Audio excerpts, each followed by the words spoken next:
Wagner akan menjadi shadow dan akan menjadi muscle group kembali. Dan apa itu military muscle group?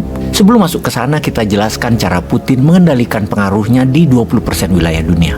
Putin adalah pemimpin perang yang brilian. Putin kita tahu memiliki trisula atau trimatra pasukan militer. Tentara Federasi Rusia, Chechen Fighter, pejuang Chechen di bawah Ramzan Kadyrov, dan Wagner.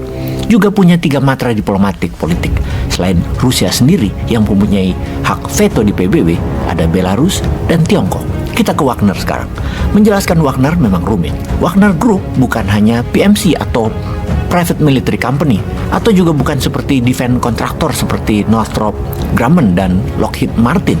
Juga bukan seperti Triple Canopy yang merupakan private security company seperti Satpam, namun mempunyai senjata dan pelindung, arm and armor, yang mampu menyerang sebuah wilayah.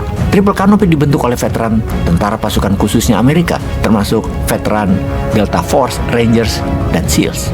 Wagner berbeda. Wagner saat ini memiliki kurang lebih 50 ribuan tentara, di mana yang 25 ribuan diperbantukan di Ukraina, yang sekarang sedang dirapihkan di Belarusia, atau masuk menjadi tentara resmi Rusia. Di Suriah ada 5.000 orang. Di Transnistria ada 500 personel. Transnistria adalah wilayah di perbatasan Moldova dan Ukraina. Di Afrika ada 5.000 sampai 10.000 tentara Wagner, seperti misalnya di Burkina Faso, Mali, dan Republik Afrika Tengah. Juga melatih pasukan elit di beberapa negara Afrika, juga di negara Amerika Latin, dengan markas di luar Saint Petersburg ada di Argentina. Jadi makhluk apa Wagner Group ini? Dunia baru mengenal di tahun 2014 ketika Rusia mengambil Crimea, wilayah selatan Ukraina. Dalam sekejap, Ukraina melepas Crimea tanpa perlawanan berarti. Wagner yang beroperasi. Mereka disebut dengan nama julukan Little Green Man. Mereka berseragam militer hijau, tanpa tanda pengenal apapun secara kepangkatan dan bermasker. Nama Wagner merupakan nama sandi atau call sign dari seorang veteran perang Rusia, Dmitry Utkin.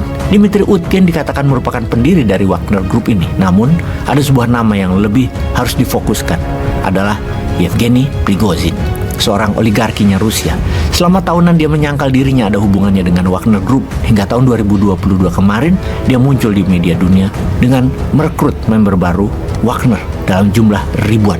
Kembali ke peristiwa minggu lalu, tepatnya di hari Jumat, hingga sekarang. Kita harus perhatikan kata-kata Putin kemarin yang dengan jelas mengatakan bahwa pejuang Wagner adalah patriot. Dilanjutkan dengan pernyataan dari Menteri Luar Negeri Rusia kemarin, Sergei Lavrov, yang memberikan pernyataan resmi bahwa Wagner di Afrika dan seluruh dunia masih berbisnis seperti biasa.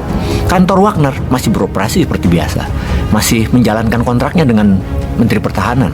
Wagner beralamat di gedung mewah di Saint Petersburg sebagai perusahaan bisnis konsultan pertahanan, bekerja sama atau bermitra dengan Kementerian Pertahanan Rusia.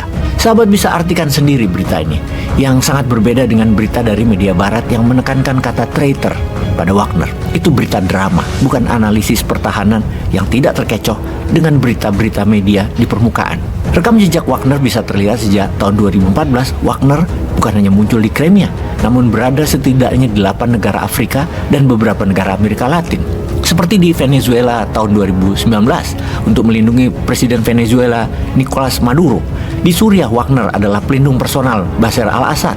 Di Afrika dipakai melindungi pemimpin negara Afrika yang lemah militernya dan rawan dikudeta. Misalnya, di tahun 2017 Republik Afrika Tengah, di mana presidennya ketika itu Faustin Todera yang menghadapi pemberontakan di wilayah tambang berlian.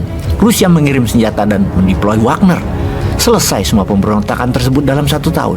Yang ditarget Wagner dalam kompensasinya adalah kekayaan alam wilayah negara yang dijaganya tersebut sebagai balasan perlindungan yang diberikan atau sebagai bagian dari operasi militer terselubung pemimpin negara tersebut.